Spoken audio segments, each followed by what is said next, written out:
que este outro gráfico, a expectativa de vida. Quando Ozanam estava vivo, aqui nessa faixa aqui, a expectativa de vida era de 26 anos. 26 anos. Ozanam ele morreu com 40 anos. Então ele estava acima da média, 24 anos acima da média.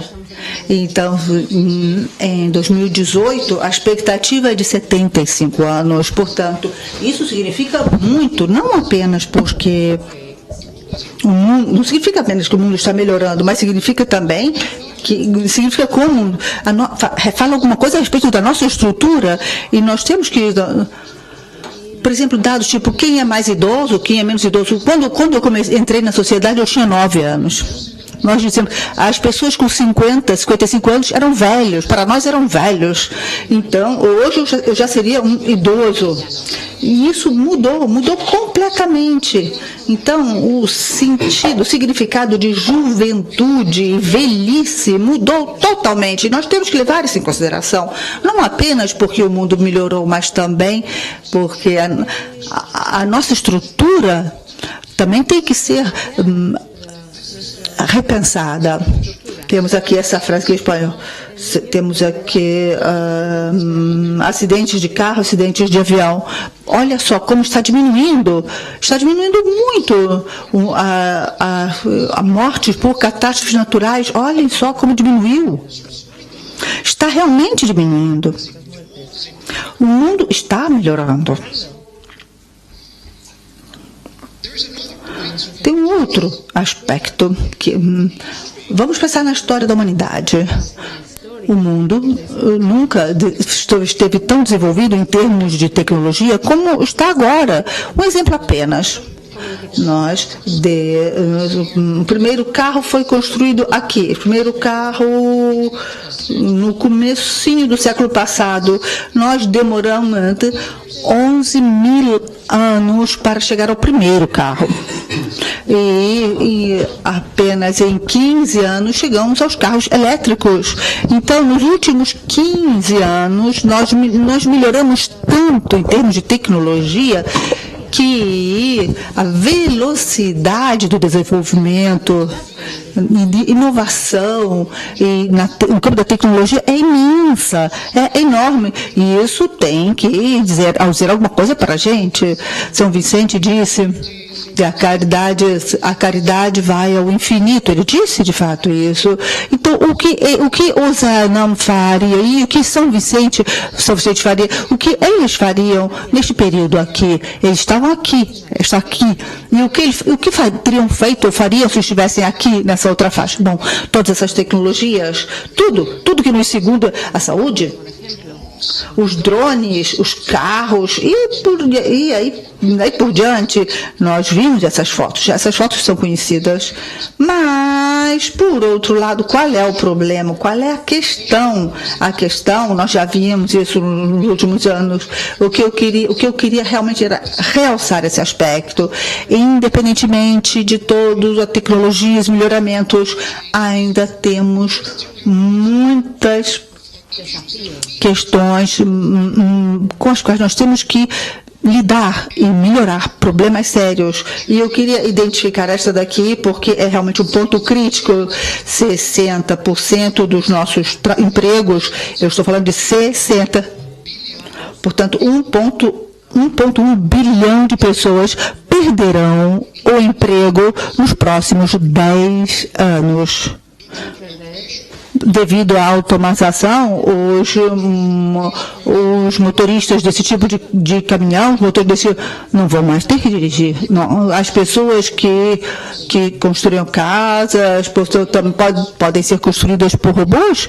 Os pedreiros, por exemplo, pessoas que trabalham no campo da saúde, vai ser completamente diferente a profissão. Então, vocês já viram aquele carro da Pizza Hut que prepara, que é feito com uma impressora, portanto desenha a pizza com 3D. Então todo esse tipo de emprego essa perda desses empregos vão afetar os pobres que nós atendemos. Portanto, estou falando de 1,1 bilhão de pessoas vão ter que mudar de vida. Isso tem que significar alguma coisa para nós. Eu acho que este é provavelmente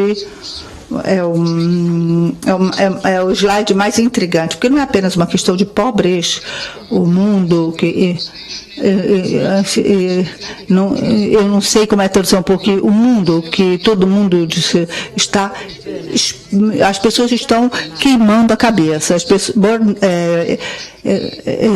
vou tentar traduzir agora em espanhol, um estresse, uma explosão de estresse, um esgotamento nervoso, que é o mesmo que nós usamos em português. As pessoas vão estar esgotadas, porque nunca vimos tantos jovens com a cabeça quente, que estão jovens que suicidam, tantos jovens com depressão, que tem tomando drogas no sentido de tomando remédio, na verdade, não apenas se drogando, mas também tomando remédio para a depressão. E nós temos que pensar nisso, porque nós não percebemos as mudanças que passamos. Eu estou pensando aqui que nos últimos 10 anos, falamos em 10 minutos, eu ainda não vi ninguém pegar o celular para ver o WhatsApp.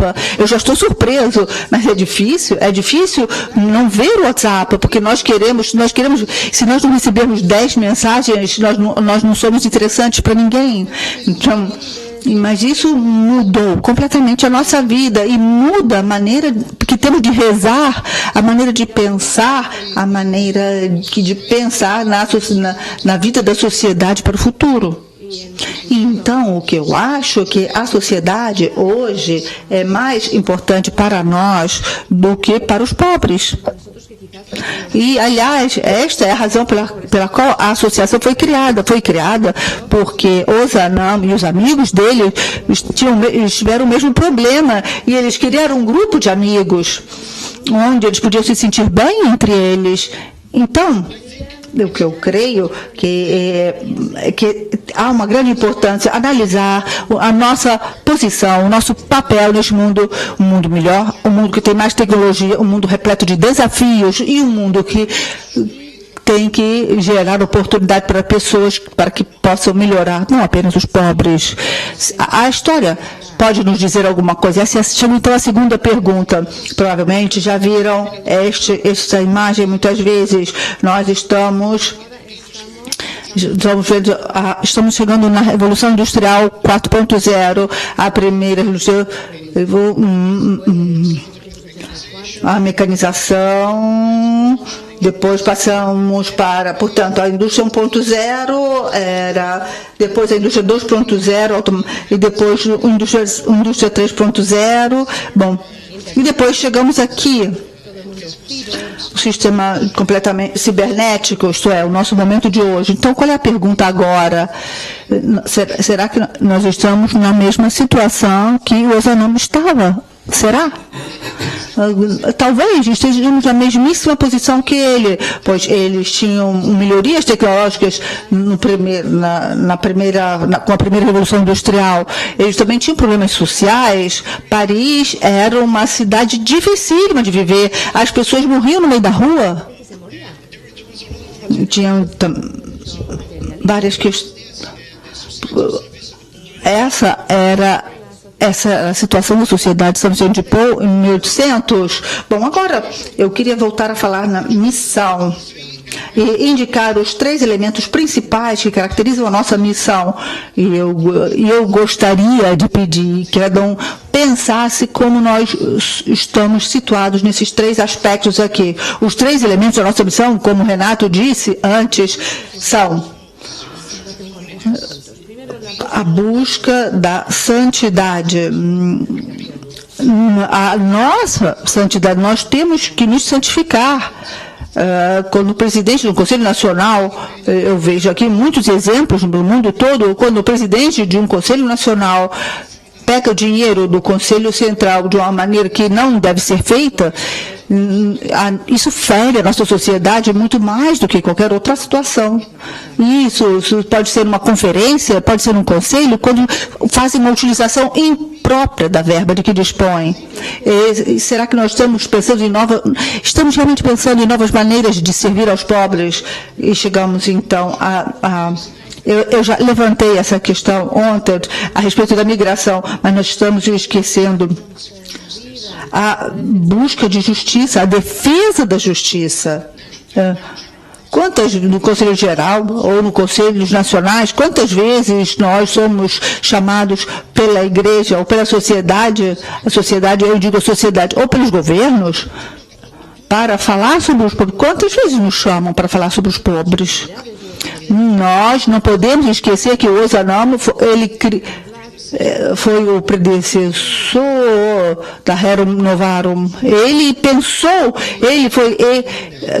foi ele o primeiro a pensar de utilizar as taxas, não as taxas que temos hoje, o imposto que temos hoje, não, mas a ideia de partilhar, isto é, ganhar o dinheiro para partilhar. Então, será que nós, da nossa sociedade, do Conselho Geral, estamos satisfeitos com a maneira que nós estamos defendendo a justiça social?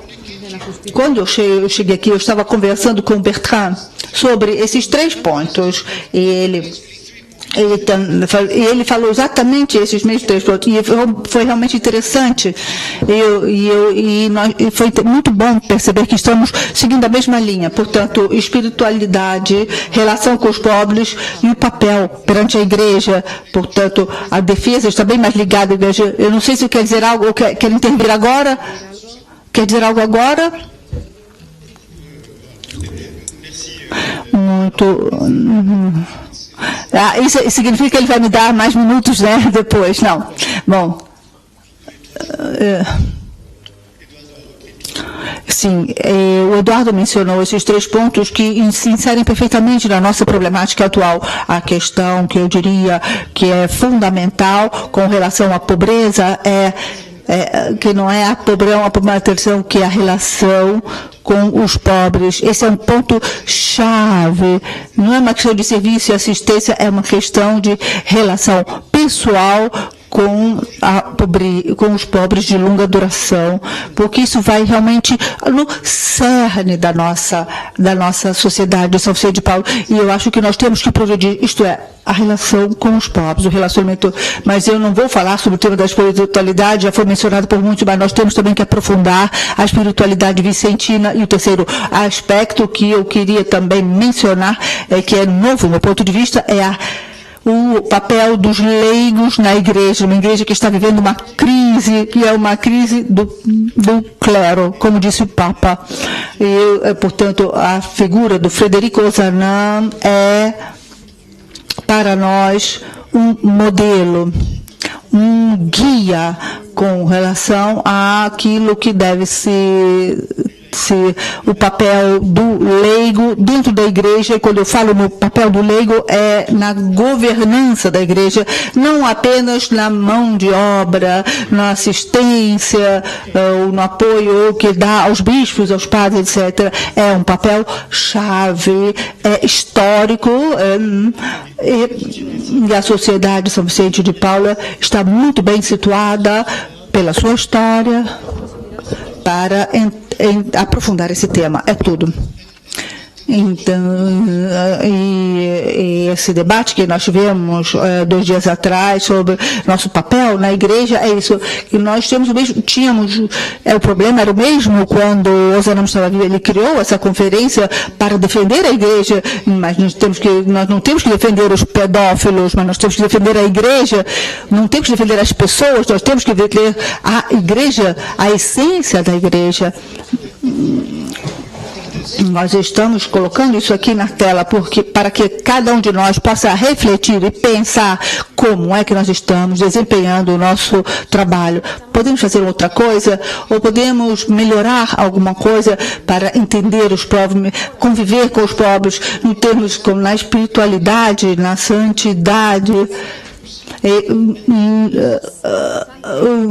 bem como o nosso papel na defesa da justiça. Bom, e o que eu queria propor, o que é?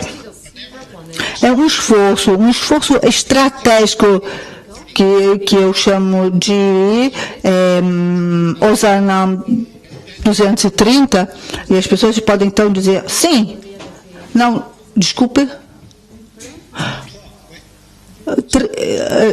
o número 33.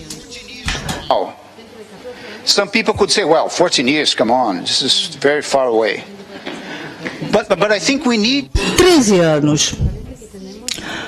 Bom, retomando, eu acho que a história pode nos dizer muito. Quando com a sociedade que estava envelhecendo na década de 60, um presidente do Conselho Geral, eu acho que foi Pierre Chouard, já estou chegando ao fim, diz o orador. Pierre Chouard era uma pessoa idosa e ele resolveu criar algo que foi o movimento da juventude, e ele resolveu criar o primeiro evento na América Latina, foi a reunião Pan-Americana da Juventude, em 1966, a ideia de uma pessoa, que hoje levou ao ponto que nós temos um número muito mais alto de jovens no Brasil. Temos 100 mil participantes, e nós podemos utilizar a tecnologia, nós podemos utilizar a inovação para preparar a nossa sociedade para o futuro, para aumentar a nossa relevância. Mas agora eu chego então à última proposta. Nós temos que trabalhar em 4 aspectos. São 4 elementos estratégicos: inovação, comunicação, inovação, organização e reflexão e defesa. Alguma coisa foi feita na comunicação, é muito importante, sim. A palavra de nós, a palavra que sai da nossa boca. Nós temos, portanto, a nossa missão são essas. Nós não somos complicadas, nós somos diferentes dos demais. Nós temos que ser santificados, temos que estar próximos aos pobres, nós temos que defender a justiça. É fácil, não é complicado, não é muita coisa. É fácil de comunicar também. Nós criamos também uma conta Twitter que se chama Osanet. E esse Twitter tem em inglês, francês, português e espanhol. 2 semanas atrás. Estamos começando agora com o Twitter e vamos trabalhar ainda nisso. Falar das reuniões, organizar reuniões, falar sobre a nossa função no mundo novo. Reflexão e defesa da justiça. Amanhã, porque a Espanha publicou um livro que fala a respeito das reflexões para as 52 semanas do ano. Nós temos uma reflexão vicentina com leituras que nos fala a respeito do defeito. Podemos colocar isso, vamos colocar no nosso celular daqui a 2 semanas, em português.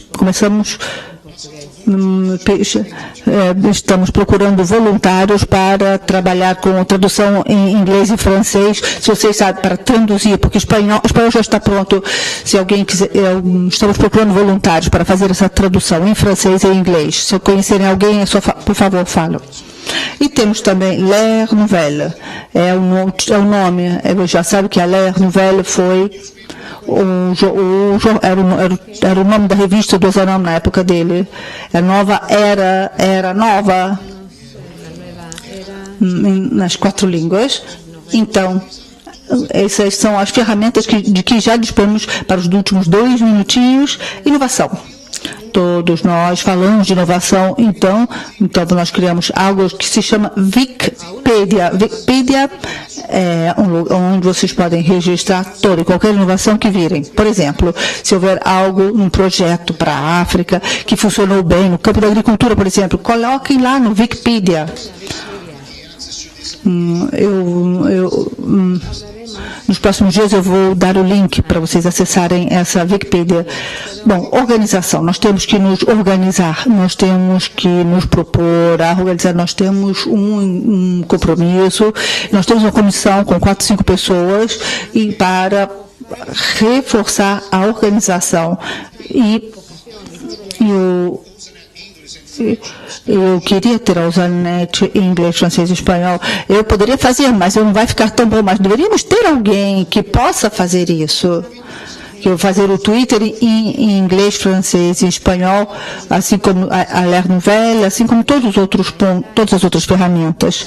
Então, é para nos tornarmos mais práticos, mas o que é mais importante é refletir e ver se isso pode ser aplicado nas várias regiões, nos vários países, ou como podemos trabalhar juntos com os países para que isso tudo funcione, para que nós possamos sonhar com uma sociedade melhor quando nós chegarmos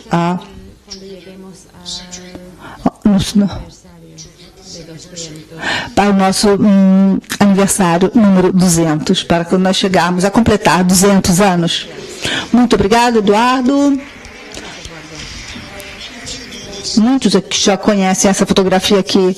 Eu só queria destacar essa foto, porque esse rapaz ele trabalhava para a Kodak na década de 60. Esse jovem, né? 70, se corrige. E ele disse para a diretoria da Kodak: vocês têm que mudar a maneira de tirar fotografias, isso tem que ser feito de maneira digital. Não se falou em digital, se usava aquele objeto que nem era digital. E na diretoria da Kodak disse: eu não vou fazer nada disso, porque o meu negócio é fotografia. Lembram aqueles filmes que a gente comprava com 24 ou 36 fotos? Era a Kodak. E ele resolveu criar a empresa dele, uma empresa digital. E hoje alguém comprou mais um filme da Kodak para colocar dentro da máquina fotográfica. A Kodak acabou.